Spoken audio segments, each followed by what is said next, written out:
It's me nga po pala si Bisalog Vlog. A day in my life as a content creator. Ate na, nanay pa. Pwede mo maging ate at pwede mo rin maging nanay. Huwag mo lang maging bebe, agoy. Hanapan nga po ito guys ng buong maghapon kahapon.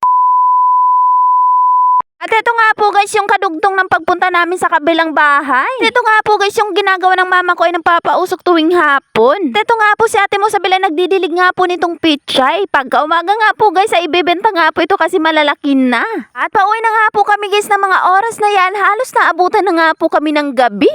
Aba syempre guys kung pumunta kami din na naglakad, aba syempre uuwi din kaming lalakad. O hindi. Tapos naabutan na nga po kami guys ng gabi kasi sinadya naman talaga namin. Kayo ba naman guys kanina talaga ang paglakad namin, nakita nyo naman po siguro na sobrang init. Hindi nga lang po kami ang mapapalaban talaga sa lakad na to for today's video, pati na rin yung mga kabataan. But syempre guys, sinamahan nila kami papunta din na maglakad. Aba syempre samahan din nila kami pa uwi. Hindi. At basta na nga po tayo guys at pag-arating nga po namin ng bahay. At ito naman si ate mo Eric ay nagle-labor na nga po. Diba grabe talaga yung fast forward. But syempre guys, pag-arating nga po namin ng bahay at lumipas muna yung mga oras. Bago nga po kami umalis papuntang Habuyuan. Mama nga po ako guys kay ate mo Erica panganganak. For today's video ay nagle-labor na nga po siya.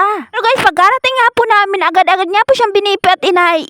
Ano naman pala guys na parang nagle-labor na talaga siya at parang manganganak na talaga. Pala guys, pagkaay sa kanya, hindi pa nga po open at saka UTI lang pala. Basta na po tayo guys at dini na nga po kami natulog sa terminal. Di na nga po kami umuwi kagabi kasi delikado na rin kasi mag-aalaona na talaga. For today's video, ito naman mga oras na pauwi na talaga kami. Oras nga po dyan guys ay alas 6 na nga po at mag-alas 7 na talaga. Lala ko na naman tuloy guys yung mga nakaraan ng mama ko. Ito rin guys yung nangyayari. Halos nanibago na naman ang ate nanay mo. Kasi guys, dati-rati talaga. Sa tuwing nga po nagle-labor yung mama ko, pagka-labor niya nga po ay mamaya-maya ay manganganak na. Pero yun talaga guys, pagkarating nga po namin ang hospital ay nireferral nga po siya sa Masbati. Yun pala guys ay UTI lang talaga. Halos nabutan nga po kami guys doon sa hospital ng 3 days. Pero balik kami ulit kasi hindi naman daw manganganak yung mama ko. At kasi na po tayo guys, nakarating na nga po kami ng bahay at tulog pa nga po itong mga kapatid kong iba. O si ate Kangit pa mo naman ay nagwawalis din sa labas at ako naman ay iba ang inatupag ko. Di ang asikasuhin itong mga pecha ng daddy ko na diniligan kahapon ni ate mo sa Bel. At sakto talaga guys, walang-wala kami for today's video. Karating ko nga po guys, halos wala nga po kaming bigas at bigla naman tong dumating yung pecha na to. Halos aabot siya nga po ng halagang 600. Kaya makakabili na nga po kami ng pang-ulam at saka pambigas. Ay naku, sa panahon ba naman ngayon ay kamahal-mahal na ng mga bilihin. Kaya for today's video, mabuti na lang talaga itong si Daddy Tong mo ay masipag na masipag talagang tao. Hindi lang nga po driver yung inaatupag niya, kundi pa rin yung pagtatanim. Kaya napakalaking tulong talaga guys yung pagtatanim ng Daddy Tong namin. Halos nakaka-survive talaga kami dito. Nga po guys, sa pagtatanim na to, nakabili nga po kami ng mga gamit sa para sa graduation. O diba?